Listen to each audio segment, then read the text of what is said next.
synthesis towards green and sustainable chemistry. So everyone is familiar with the topic that is photoredox catalysis. I want to say that initially I will be giving my lecture which is based on photoredox, and I will be later on presenting my recently published work in year 2022, and I will be discussing its mechanistic studies as well as its application and few of the conclusions. Starting with the introduction of photoredox catalysis.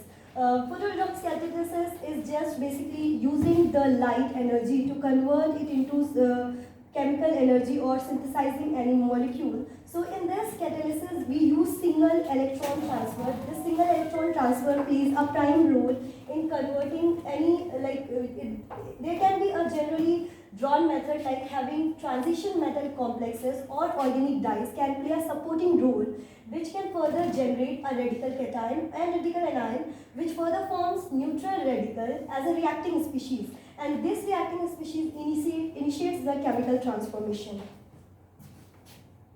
So focusing on this photocatalysis, I would like to say photocatalysis basically can be also proceeding via ligand to metal charge transfer process, and it can provide an exciting opportunity to get some new types of compound with different types of reaction pathways, and in order to give an inexpensive method to form or synthesize certain types of drugs or any pharmaceutical drugs which has more importance in our day-to-day life.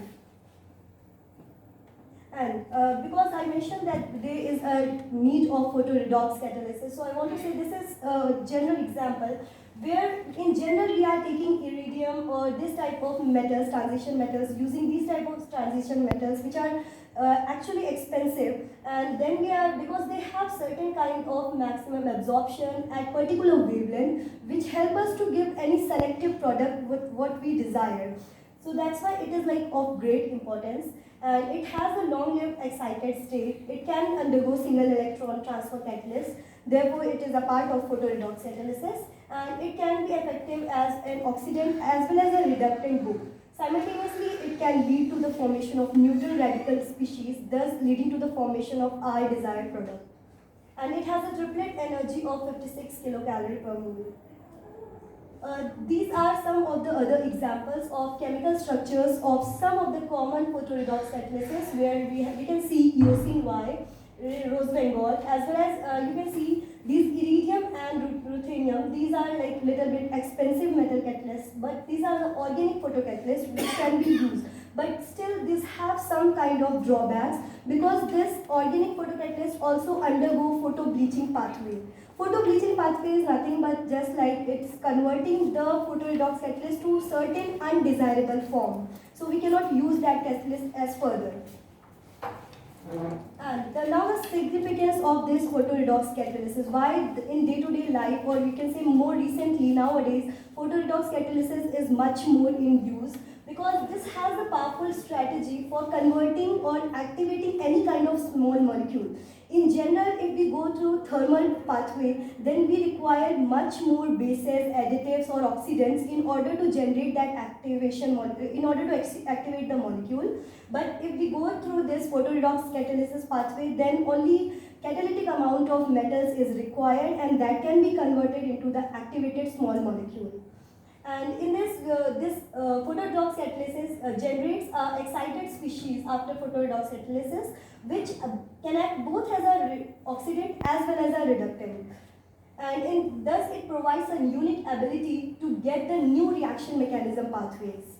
And recently it has been, earlier it was mentioned that this photoredox catalysis can be useful in water splitting, which we have already read, and it can be helpful for carbon dioxide reduction, and development of solar cell material. But recently nowadays this has the application in organic synthesis a lot. Now talking about my work, this work that is visible light induced oxidative alpha keto dichlorination of aryl alkynes by copper 2 chloride at room temperature. So as you can see here, we are not using a thermal method, we are just using room temperature method and only the catalytic amount of the metal, and also the metal which is inexpensive. So here we are, the general scheme of my work is like we are taking any kind of alkyne, which can be a terminal alkyne, either an internal alkyne, which in presence of copper 2 chloride in irradiating with the blue LED at air at room temperature can be converted to this alpha keto dichlorinated product. And it has several advantages because in this we are using copper 2 chloride, which can act as a chlorine radical generator, and this reaction can be conducted at room temperature while it has very mild reaction condition. So this is a very green protocol. Now talking about some earlier literature reports, earlier conventional thermal methods for formation of this alpha dichloroketones has already been reported, that is like reactions which are at high temperature. So in this they have mentioned they are using ketone, either a ketone or the alkyne, in order having having an expensive catalyst or an additive oxidant at room temperature or to high temperature also to convert and get this kind of product, that is alpha keto dichlorinated product. But in this case it requires excess amount of electrophilic chlorine source. These are few of the chlorine source which you can see. This is the corrosive chlorine gas. This is NCS, TCCA and DMH, which are all the electrophilic chlorine sources. But they are required in a excess amount, so that's why creating a more amount of chemical waste as the end. So that's why they are not that much suitable or eco-friendly. And the another method which is also based on the light, that is visible light mediated reactions at room temperature only. But in this, as I mentioned, we are using organophotocatalyst like eosine Y. So this can undergo photo bleaching pathway, so it is not eco-friendly for us. And this reaction still have the high amount of impact E factor because of high amount of generation of the chemical waste. And it requires excess amount of oxidants like this one, and they need also photosensitizers. Photosensitizers are the like organophotocatalysts like eosine Y. Now talking about our previous work, this work was conducted in my laboratory earlier, where they have done like taking alkyne, any kind of alkyne with very mild condition, taking only 10 mole% of copper 2 chloride with acetonitrile as a solvent and oxygen as an oxidant. And you all know oxygen is like a very green gas. So this oxidant is not that much harsh as compared to other oxidants which are used earlier in other methods. So here we are doing this reaction at visible light room temperature and getting diketo product. So based on this work and like getting idea from this work, I did my work where we are doing to like taking terminal alkyne and getting this alpha keto dichlorinated product. So it is like much more useful because in a single step we are getting both alpha keto as well as dichlorinated product. And these dichlorinated products are much more useful because they can easily be converted into certain pharmaceutical drugs. So if these can be generated with having very low chemical waste and that too in a gram scale reaction, then they are like of much more useful in our day-to-day life. So the limitations of the previous reports which I have mentioned, that they uses harsh reaction conditions, they use expensive metal catalysts like iridium and ruthenium, and their chlorine source is like such as corrosive molecular gas or this N-chlorosuccinamide, and they also uses organophotosensitizers which may involve photo bleaching, and they generate huge amount of chemical waste which lead to a high E factor. And the advantage of our current work, that is in this we are using only simple catalyst, that is copper 2 chloride, and oxygen is an oxidant, and it requires very mild conditions. And in this case I mentioned that the product which is formed, that is alpha dichloroketones, they can be used in pharmaceutical industry as a precursor also and can be synthesized for various other drugs. And this current protocol is very green and also cost efficient because we are not using any expensive metal catalyst also. So this one is like having less amount of chemical waste also, because in this the byproduct of our reaction is only water, and water is not like harsh chemical waste anything.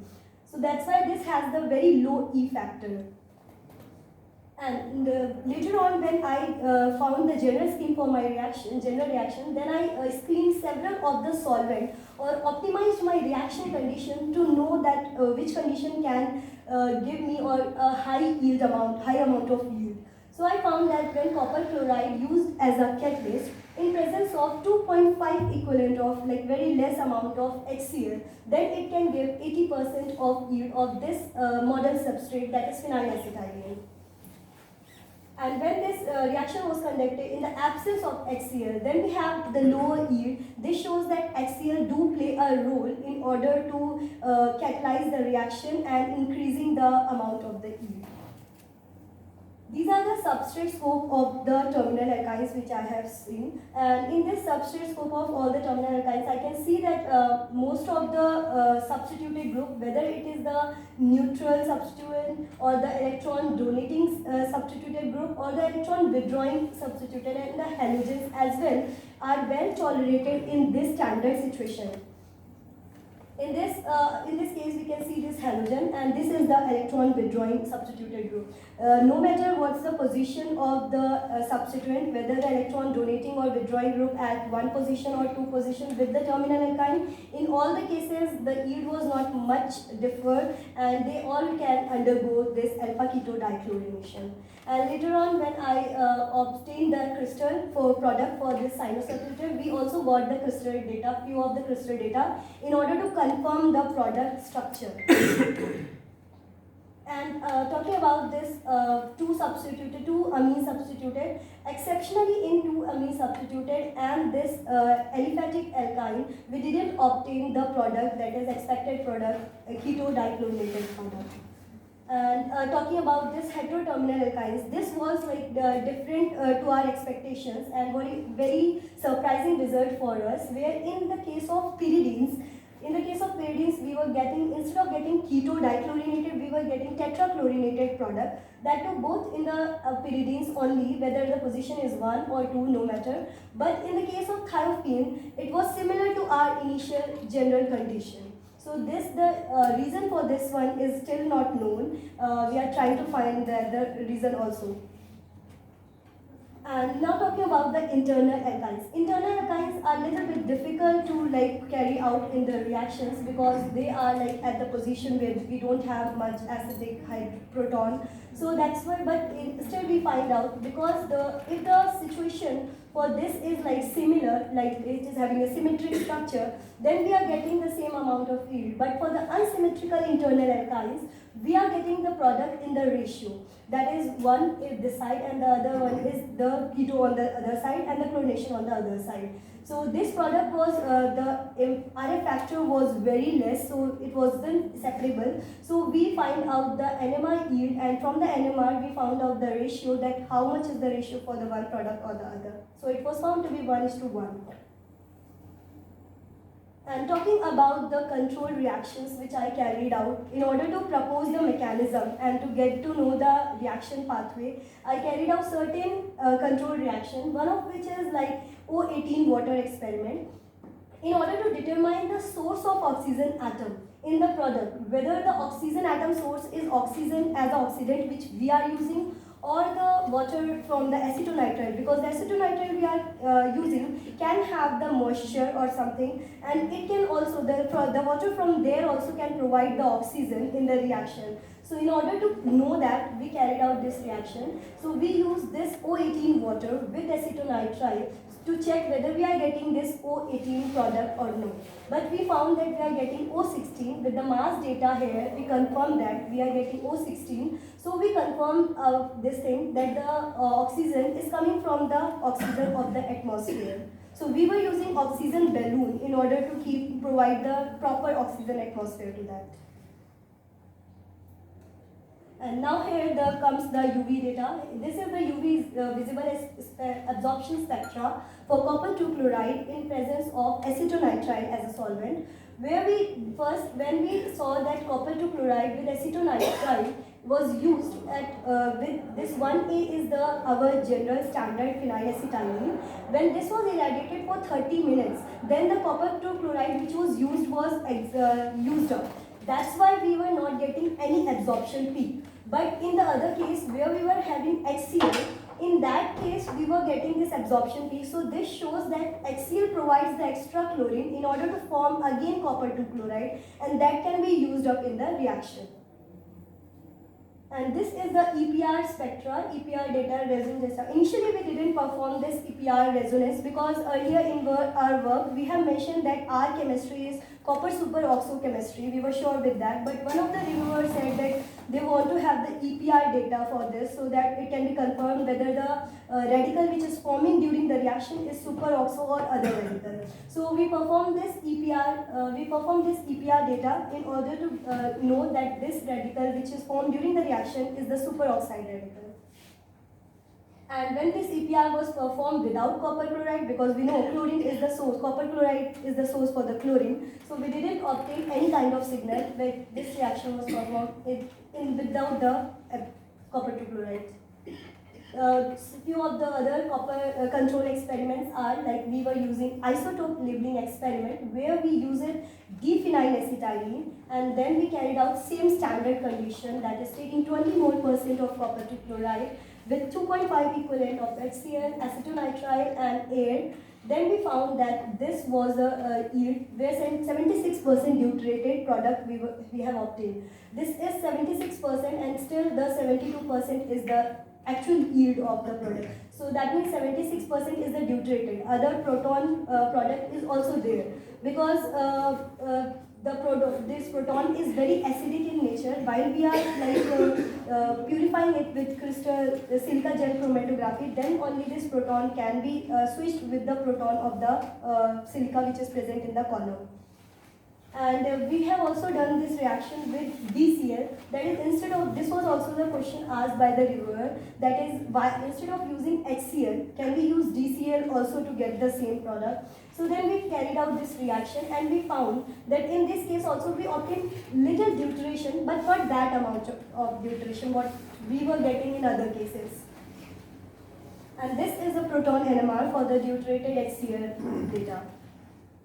And now talking about the proposed mechanism for my work, the mechanism which I have proposed here is like, we are using copper 2 chloride which can absorb the wavelength of blue LED, that is, it has the absorption at 460 nanometer, which was confirmed with the UV data. And then we can say that this copper 2 chloride can undergo excitation and further undergo ligand metal charge transfer and can produce this Cu1Cl, that is copper 1 chloride. And this, if there is the absence of the air or like absence of HCl is there, then we are getting the our earlier reported work. And but if we are having HCl, then this fluorine radical which is generated attacks on this alkyne in order to form this radical and superoxide radical. And this superoxide radical further reacts with this radical and proton is provided to get this kind of product. And further, after removal of the water, which is the byproduct of my reaction, we are getting this alpha keto dichlorinated product. So there are further several applications for my work where this product, that is our general model substrate phenylacetylene, which when converted to alpha keto dichlorination, it is an antibacterial, itself is an antibacterial property it has, and it acts as a PDK1 inhibitor, so it can be acting as an inhibitor for lung cancer, gastric cancer, as well as retinoblastoma and acute myeloid leukemia inhibitor. So another one is this one, that is 2-chloro-substituted alpha keto dichlorination. This one, it can be like, it is very simple to reduce with sodium borohydride to this alcohol, and this when treated with chlorobenzene in presence of H2SO4 as well in 2:1 ratio, then we can get this drug which is mitotane drug. So this method, we can say that our method has made easier to form this drug, that is mitotane. And if we are taking another substituent, that is another 2-fluoro-substituted, then we can get that fluoromitotane in case of that. And later on, we evaluated a green chemistry matrix for the synthesis of this alpha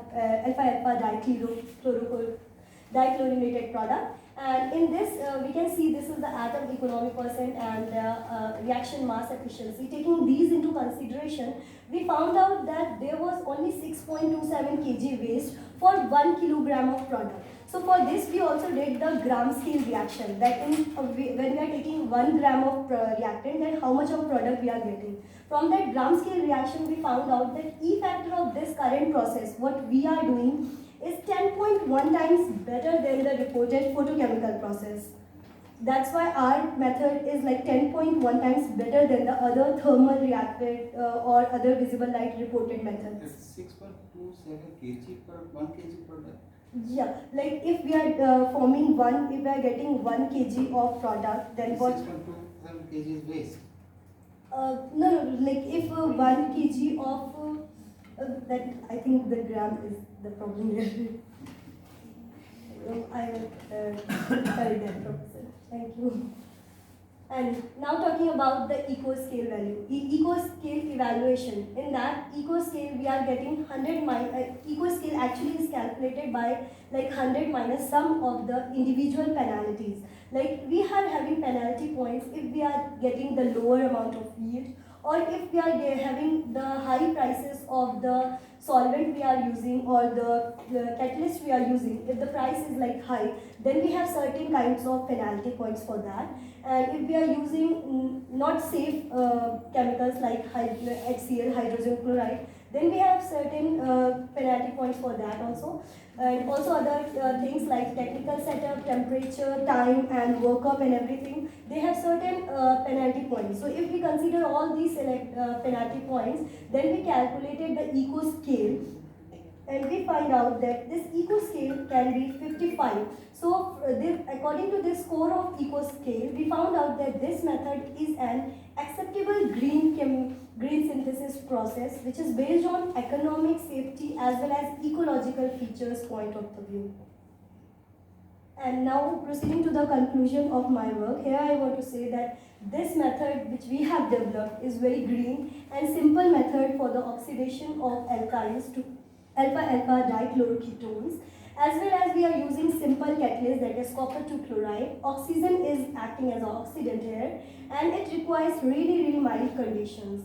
And only the byproduct which we are getting is water, so there are no much chemical waste, thus not decreasing our eco scale value or increasing the E factor. And the product, that is alpha-alpha dichloroketones, are widely used in pharmaceutical industry as a precursor for the synthesis of various drugs. That's why this method is much more important and useful for our day-to-day life as well. Thank you, Professor. Thank you, everyone. If anyone has some question, please do ask. Questions?